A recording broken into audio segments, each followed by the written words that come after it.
또 한 가지는 이제 판사 블랙리스트 문제가 크게 불거졌었는데 잠잠했습니다. 이 문제는 다시 짚어봐야 될 문제가 되겠죠?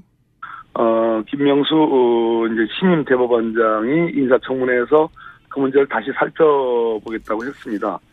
그런 측면에서 어찌됐든 절차적으로 이 문제에 대한 충분한 규명이 저는 있어야 된다고 보고 있습니다. 만약에 알겠습니다. 진상규명이 문제인데요. 만약에 그게 사실이라면 그것은 형사적인 사법처리의 대상이 되겠습니다.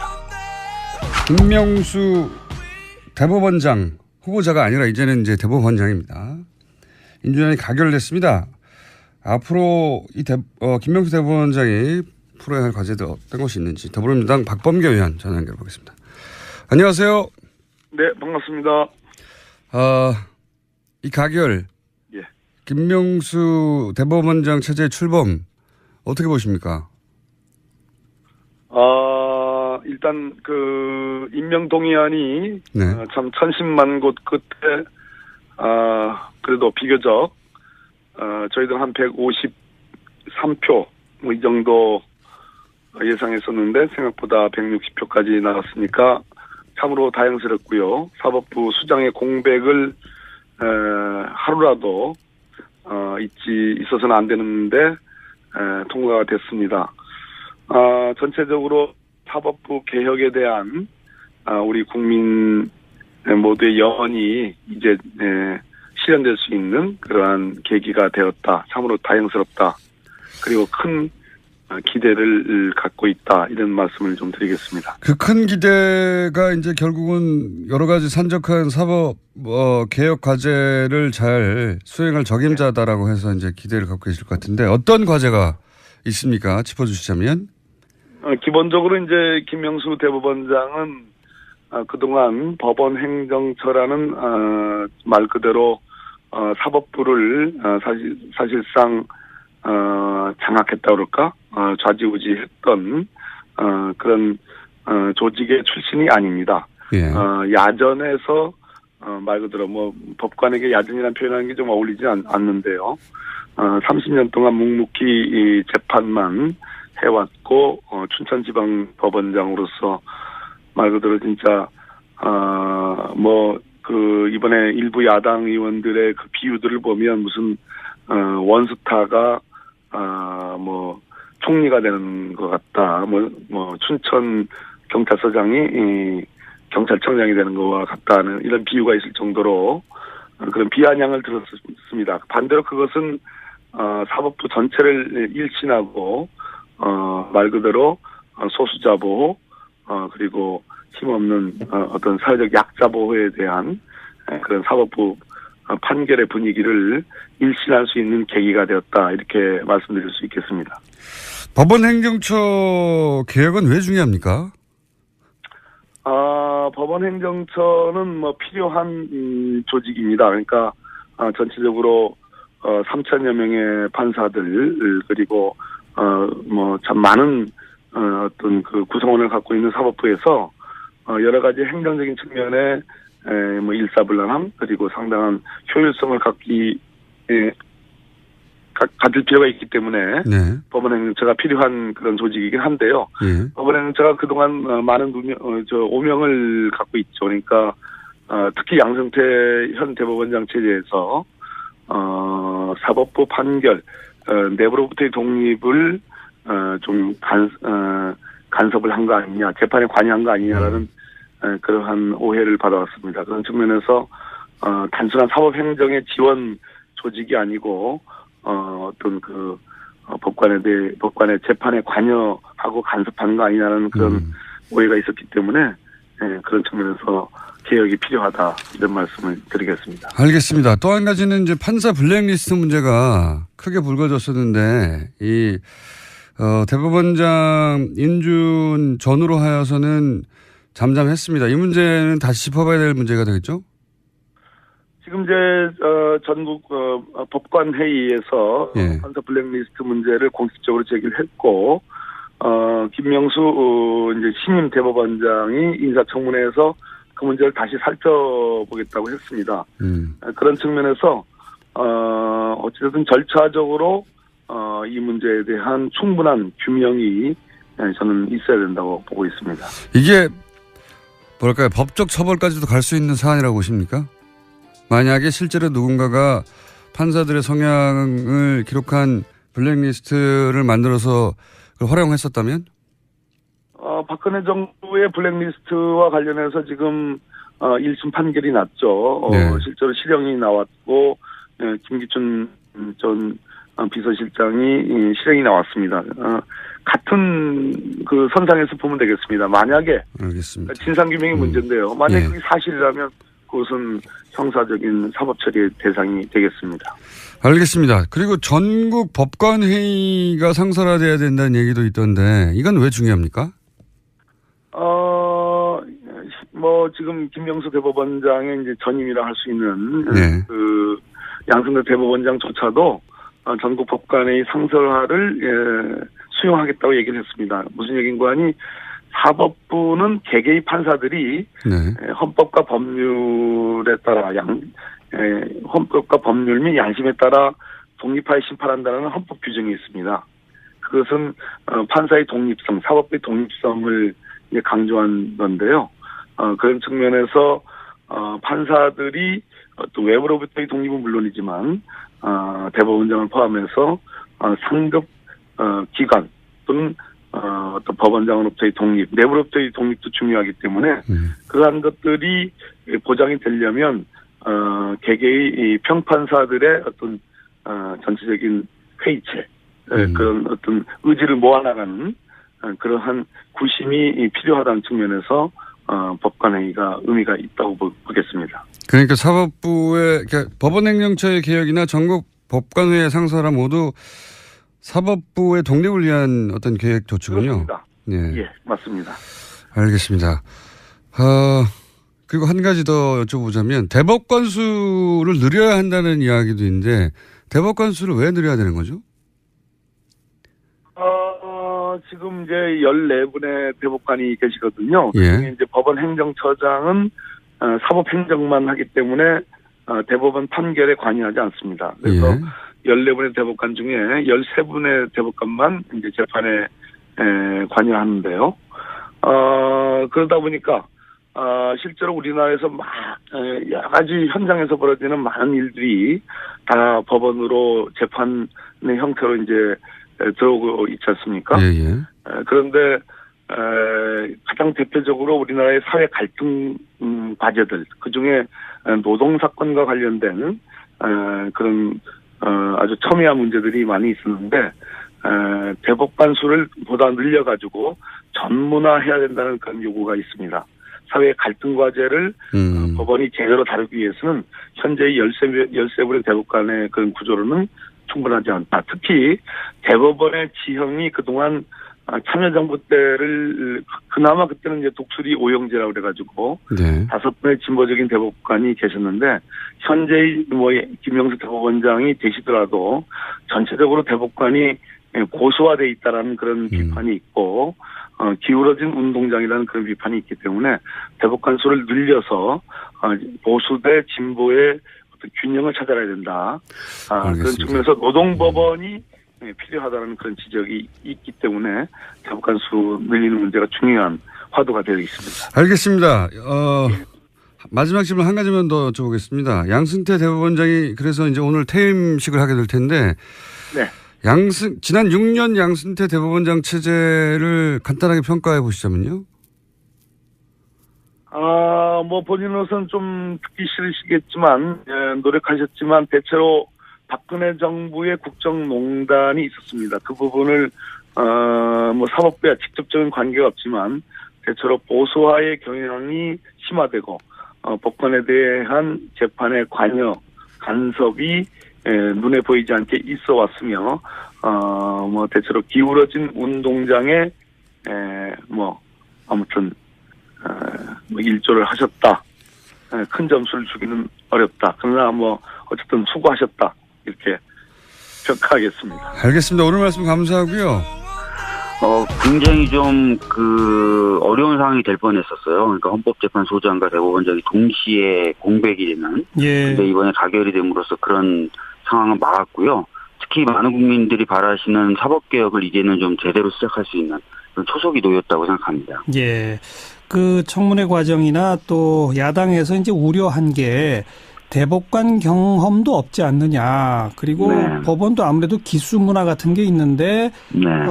지금 좀 어떻게 보자면 좀 파격적으로 이 젊은 분이 대법원장이 되신 거 아니냐. 네. 그러면 또 인사 태풍이 몰아치는 거 아니냐. 뭐 이런 우려들이 사실 있었단 말이에요. 그 점에 대해서 어떻게 생각하세요?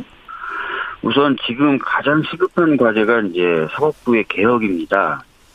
개혁을 위해서 가장 적합한 인물이 누구인가를 기준으로 삼아야 한다고 저는 보고요. 예. 그렇다면은 조그만 어떤 기수 파괴라든지 이런 것도 감내할 수 있다고 생각합니다. 그리고 뭐 검찰과 달라서요. 예. 그 법원의 경우에는 아래 기수가 좀 위로 올라간다고 해서 당연히 뭐 옷을 벗어야 된다거나 사실상 그렇게 돼서는 오히려 안 되는 조직이거든요. 예, 예. 그렇기 때문에 또 다른 뭐 어떤 인사 태풍이 분다 뭐 이런 것들은 없을 것이라 보고요. 또 없는 것이 맞다고 생각합니다. 네. 가장 시급한 건 개혁이다. 때문에 뭐 일정 정도 기수 파괴도 필요하다 말씀하셨는데 그러면 그 개혁은 어떤 것이 1번 과제입니까? 사법부 개혁에.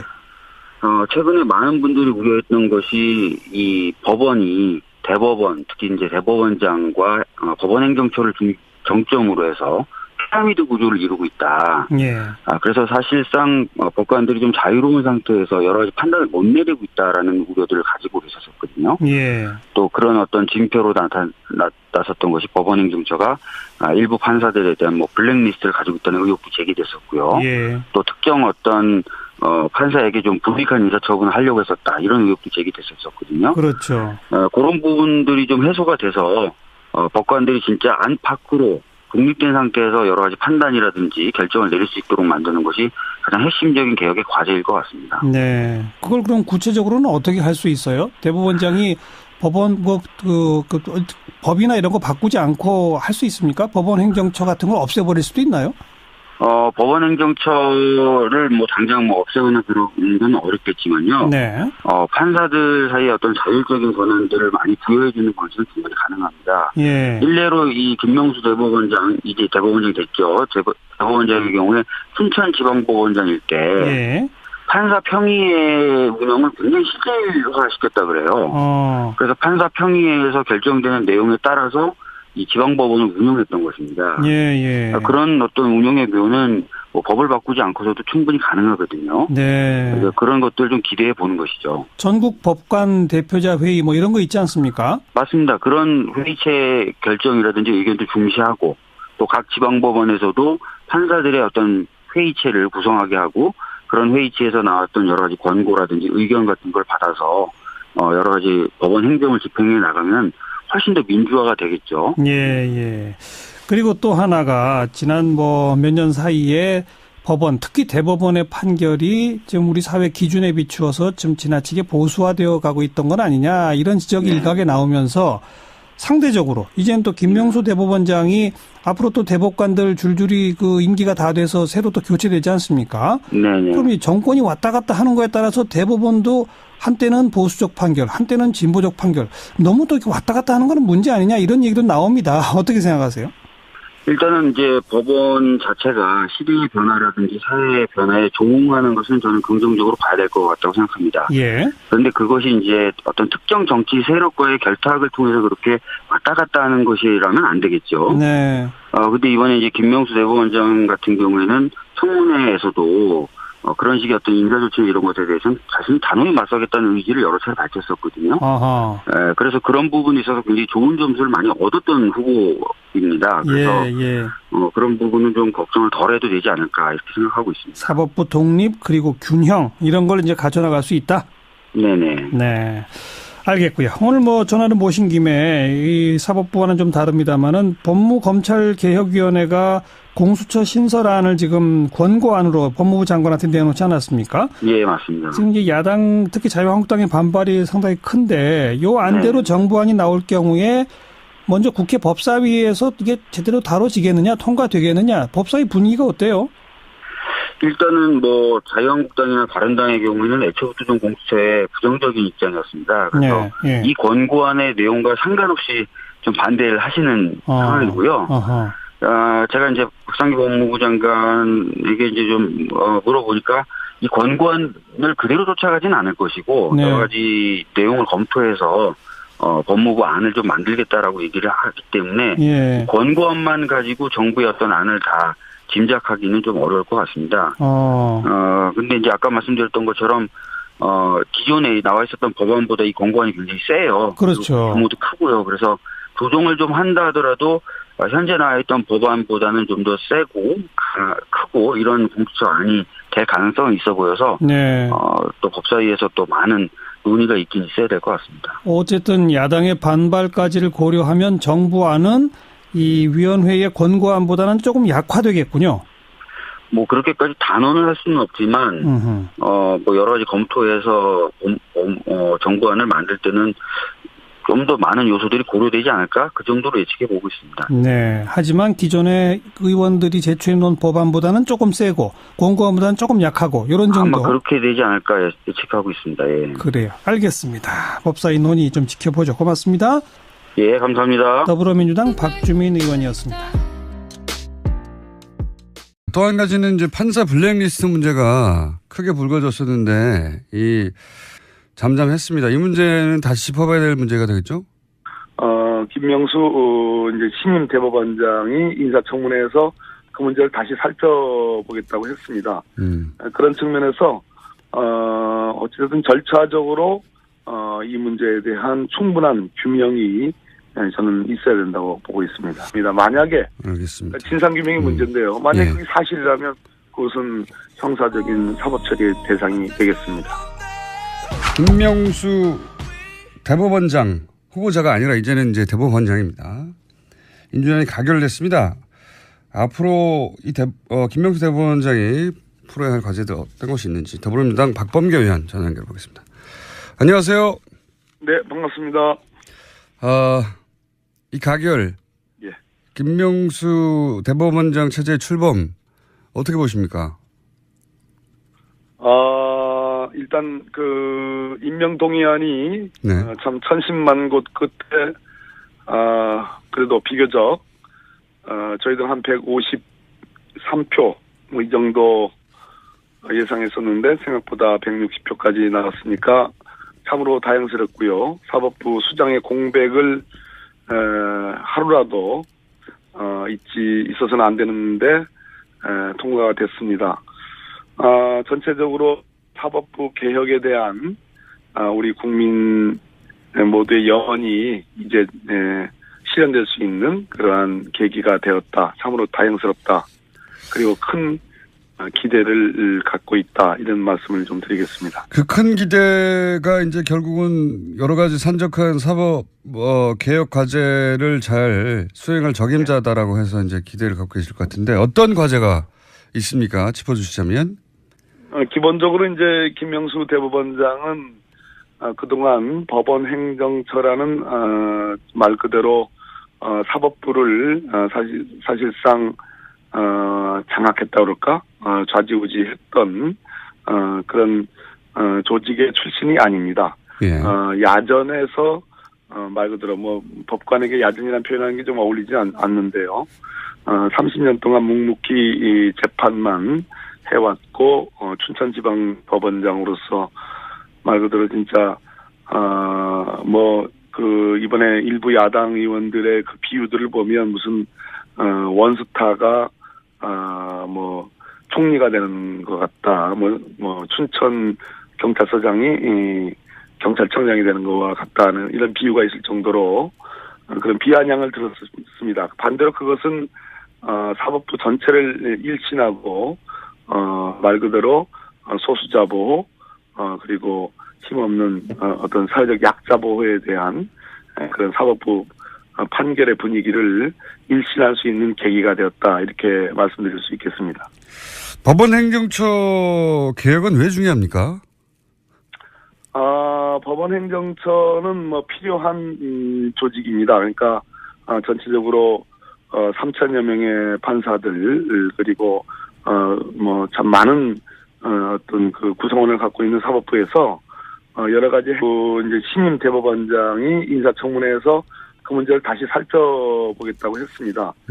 그런 측면에서 어찌됐든 절차적으로 이 문제에 대한 충분한 규명이 저는 있어야 된다고 보고 있습니다. 이게 뭐랄까요? 법적 처벌까지도 갈 수 있는 사안이라고 보십니까?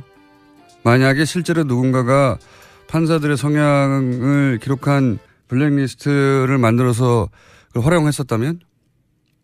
박근혜 정부의 블랙리스트와 관련해서 지금 1심 판결이 났죠. 네. 실제로 실형이 나왔고 김기춘 전 비서실장이 실형이 나왔습니다.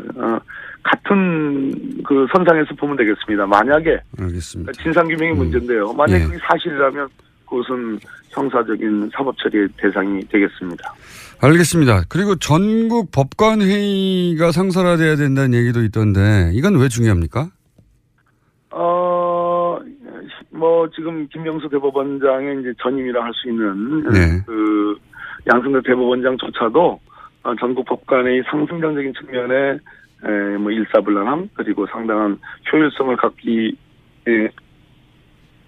필요가 있기 때문에 네. 법원행정처가 필요한 그런 조직이긴 한데요. 예. 법원행정처가 그동안 많은 오명을 갖고 있죠. 그러니까 특히 양승태 현 대법원장 체제에서 사법부 판결 내부로부터의 독립을 좀 간섭을 한 거 아니냐, 재판에 관여한 거 아니냐라는 그러한 오해를 받아왔습니다. 그런 측면에서 단순한 사법행정의 지원 조직이 아니고 어떤 그 법관의 재판에 관여하고 간섭한 거 아니냐는 그런 오해가 있었기 때문에 그런 측면에서 개혁이 필요하다 이런 말씀을 드리겠습니다. 알겠습니다. 또 한 가지는 이제 판사 블랙리스트 문제가 크게 불거졌었는데 이 대법원장 인준 전후로 하여서는 잠잠했습니다. 이 문제는 다시 짚어봐야 될 문제가 되겠죠? 지금 이제 전국 법관 회의에서 예. 판사 블랙리스트 문제를 공식적으로 제기를 했고 김명수